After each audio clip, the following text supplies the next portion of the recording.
welcome back to my channel. My name is Maggie. Today is going to be my September 2022 budget. So I like to share with you kind of two pieces to my budget. I have a calendar spread, and then we'll get into the actual numbers itself. If you are new here, hi, I'm so happy you stumbled across my channel. I am a zero-based budgeter, and I am also consumer debt-free. So I am working on some investment goals currently, and it's just been really exciting to see the shift in my finances once I was done paying off credit cards and a car loan. So let's go ahead and dive into it. We're going to start with the calendar spread here. I use a golden quota planner, and one of the customizations I made is just having a second monthly spread.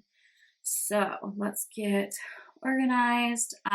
Looking at this, there's a few different things that are kind of all happening. So the first thing to know is Labor Day weekend. So of course I am off on Monday the 5th, and then our company just kind of surpassed a very huge milestone. I work for a startup, so we were given the 1st and 2nd off as well. So I marked those as no work, and I'm actually budgeting $100 for my vacation fund for Labor Day weekend, just being that it's extra days off. I'm sure I will be eating out and, out and about with friends a little bit more than if I was working. So that is one thing that I am kind of factoring in here. Outside of that, everything else kind of in this purpley color are bills. And then I've got my water bill that is due. My water bill is quarterly. So you haven't seen this one for a while because, it's been building. What else can I say? I have my weekly allowance, so that's when I give myself spending money every Friday. And then earlier in the week, Monday or Tuesday, I do my grocery shopping, and that's when I like to kind of allocate that weekly amount. I am going down to the city of Minneapolis area to see friends.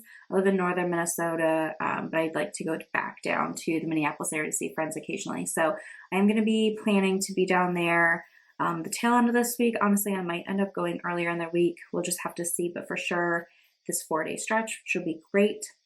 Really looking forward to that. We'll see how that impacts my budget, though. Usually I eat out a little bit more, so I probably just won't grocery shop as heavy that week to kind of compensate. Outside of that, that's pretty much all I have going on. Anything special? My best friend's birthday is on the 3rd. I have already purchased her gifts though, so that's not something I need to actually spend money on, but wanted to label it. So that is it for the kind of calendar spread. Nothing too wild, but a few extra days off and seeing some friends and being able to eat some different food, which I'm really looking forward to having a little bit more variety than what my small town offers. Not that it's bad, but different flavors are a good thing. So let's get into the actual numbers of my budget next. So I do this on a spreadsheet first. It helps me just kind of play with numbers and adjust. But I have pretty much my finalized numbers for my budget anyway. I mean, things shift and no matter what. But this is the layout I like to use. I just use a lined piece of paper and write everything down. So I've got 3 sections here. I've got my expense section, my funds and investing, and then I guess technically for cash flow, but this isn't always used. So we're gonna go section by section. First thing we need to know for the zero-based budget part is, how much I'm working with. So my income, $4,409.62. I'm gonna have to switch this angle that I'm sitting at.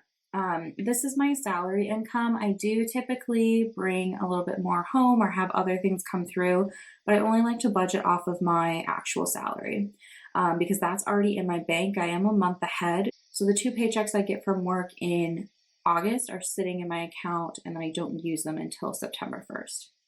So let's go ahead and go through the expense section. These are pretty standard. Mortgage, $1,011.86.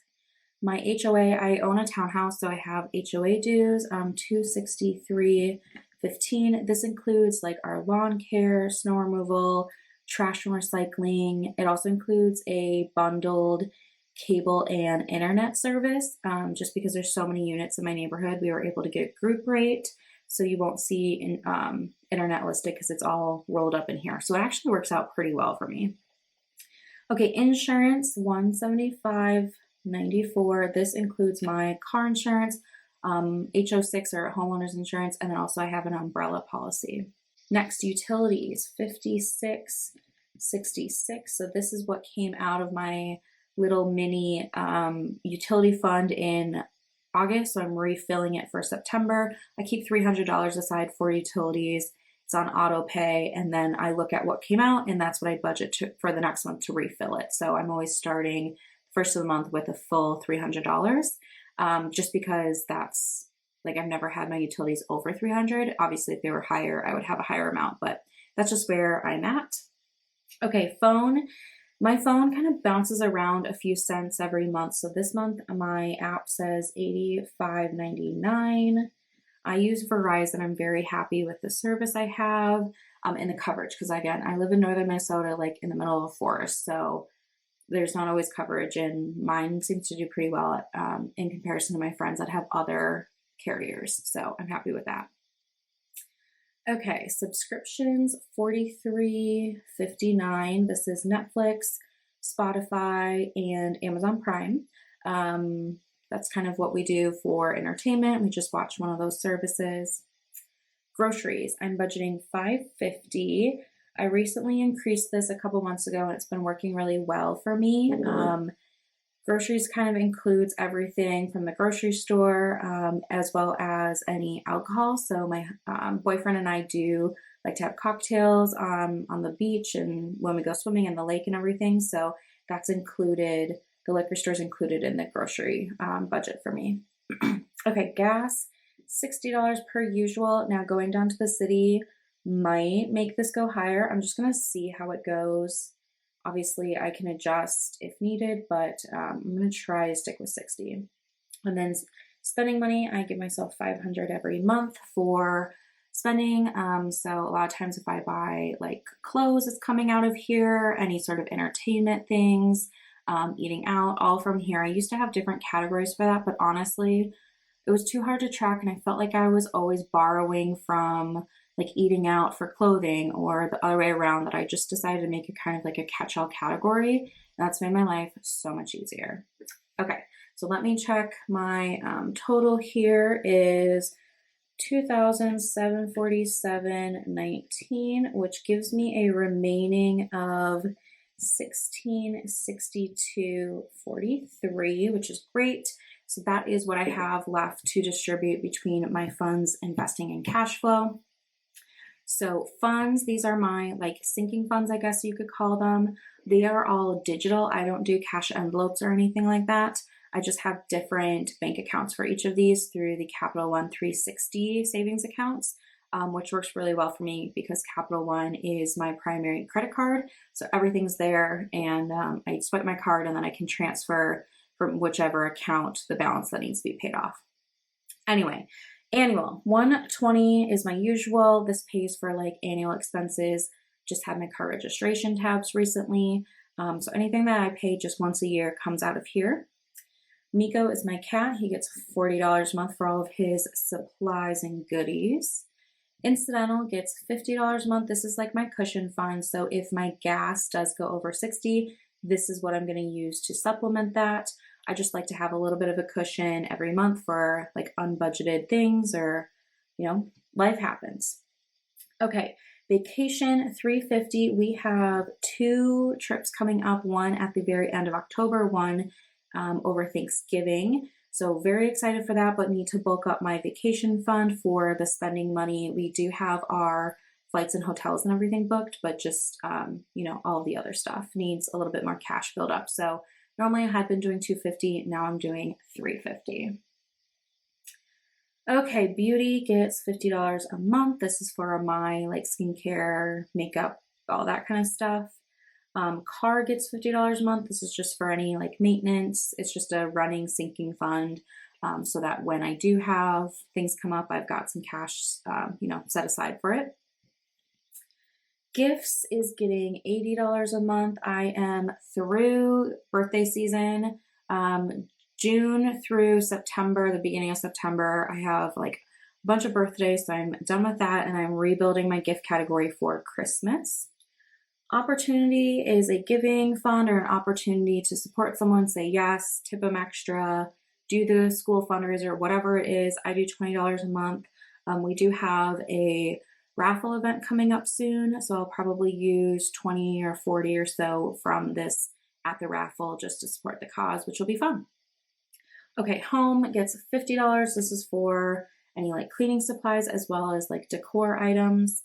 And then emergency fund is getting $20. I do have a 3-month bare bones expenses like emergency fund already set up, but I don't think that you should ever really stop contributing to your emergency fund. From, my life, from what I've seen so far, my bills seem to always go up every year and adjust. So I'm just going to keep going with $20 a month into my emergency fund. It is not my number one priority anymore, but I do think it's important to keep adding a little bit to it to help it build on itself.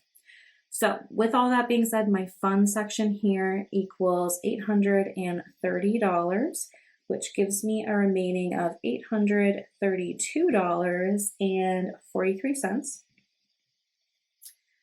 Okay, so that brings us into investing. So I have a taxable brokerage account with Betterment, which is like a robo-advisor, and I've really, really enjoyed it.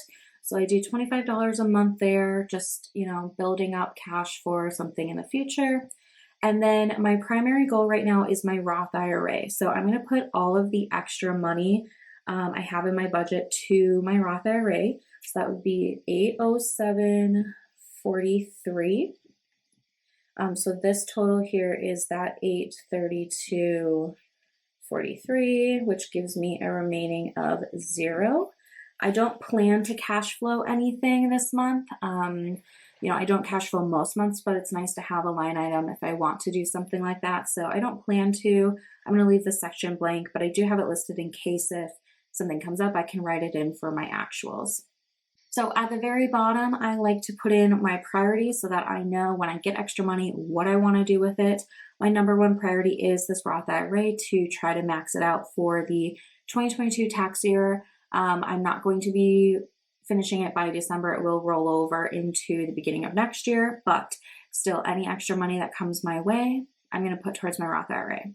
So this is my budget for September. I hope you guys enjoyed. Let me know what you have coming up in September. I know back to school is starting for some of you in August where I live. In Minnesota, the kids don't start school typically until after Labor Day. So it'll be kind of fun to see everybody go back to school. But I think I am going to hit up the back to school sales and everything, get some more pens, highlighters, notebooks, like those kind of like everyday supplies that I use for budgeting, for my work. I think it's a good time to do that. So that's kind of on my list. And it's also coming up to fall time. So we'll see how soon I get bit by the fall bug, we'll say, when I want to start doing like pumpkin candles and all of that. But anyway, that's going to be it for me today. I hope you enjoyed. I will see you guys in my next video. Bye.